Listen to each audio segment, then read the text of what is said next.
ቁርአን ውስጥ አንድ ነብይ ነው በጣም ማለት ሀብታም ነው የሚል ጥቅስ የለም ግን በጣም ስልጣን እንደነበረው የሚያሳየን ሱሌማን አለይሂ ሰላም የሚገርም ነገር ነው መነግራቸው አሁን والله እስካሁን ካልሰማችሁኝ ያዳምጡኝ ስለ ሱሌማን አንድ ነገር ነግራችሁ ወደ ሱረቱል ፉርቃን መጣለ ሱሌማን وحشر لسليمان جنوده من الجن والانس والطير فهم يوزعون ለሱሌማን ወታደሮቹ ተሰለፉበት ከጅኖችም ተሰለፉለት ከጅኖችም ከሰዎችም ከአዋፍትም ይላል አንተ እንዴት አይነት ንግስና ነው ሲጥም ይሄ ንግስና አይደለም ኖሮ ስትሰማው ራሱ ይጥም ለጆሮ ራሱ ይጣፍጣል ምን አይነት ንግስና አልኩ ጅን ወታደሮቹ ናቸው ተሰልፈዋል ሰው ወታደሩ ነው ከላይ አዋፎች ተሰልፈዋል ይሄንን የቪዲዮ ሪኮርድ እውነቴን ነው መነግሬ የሱሌማንን ስልጣን በጀነት ውስጥ አላህ በስክሪን ቢያሳየኝ ደስ ይለኛል በጣም የሚያምር ውብ ነው እና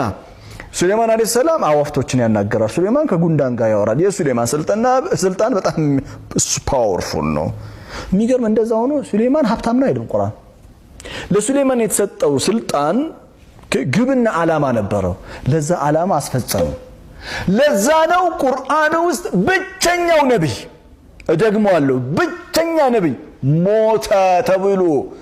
የተጻፈለት ለሱሌማን ብቻ ነው والله كنت تساءلت نفسي منذ زمن ረጅም ጊዜ ሆነኛ ሱረቱ ሰብእ እንሳነበው ሁሌ ይጠይቃለሁ ነፍሴን ለምንድነው አላህ ሱሌማን ሞተ ብሎ የሚነግረን فلما قضى عليه الموت ሞት በሱ ላይ በተጻፈበት ጊዜ ይላል ስለ ሱሌማን አሟሟት ብቸኛ ኩኑ ስለ ነብዩ ሰለላሁ ዐለይሂ ወሰለም አሟሟት ቁርአን ውስጥ የለም ስለየትኛው ነብይ ስለ ሙሳ ሞተ የሚል ጥቅስ የለም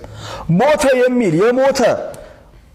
ሁሉም ነቢያቶች መልእክተኞች እኮ ሞተዋል ግን ቁርአን ውስጥ የተጠቀሰ እኮ ነው ሞቱ የተጻፈለት ሱሌማን ብቻ ነው ለምን እንደሆነ ታውቃለህ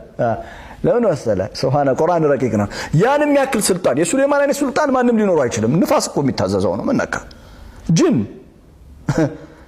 ጅኖች ምን ነበር የሚያደርጉለት ታውቃለህ ወታደር ብቻ እኮ አይደለም ሌሎች ጅኖች አሉ ምንም ያደርጉ يغوصون له ويعملون عملا دون ذلك ውቅያኖስ ገብተው የሚገርም ትሬዠር ያወጡለታል ሀብት ማለት ይሄ ነው ወንድሜ የሚገርም ትሬዠር هذا من فضل ربي የሚያስብለው እኮ ይሄ ነው እኮ ሱሌማን ያወጡለታል አንዳንድ ጅኖች አሉ ትንሽ አመጽ የሚወዱ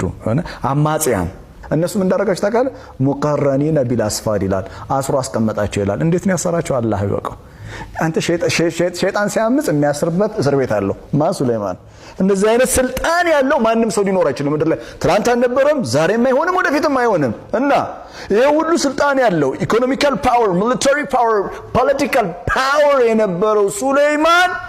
ሞተ ብሎ አላህ ቁርአን ውስጥ ነገረን ምን ሊነግረን ፈልጎ ነው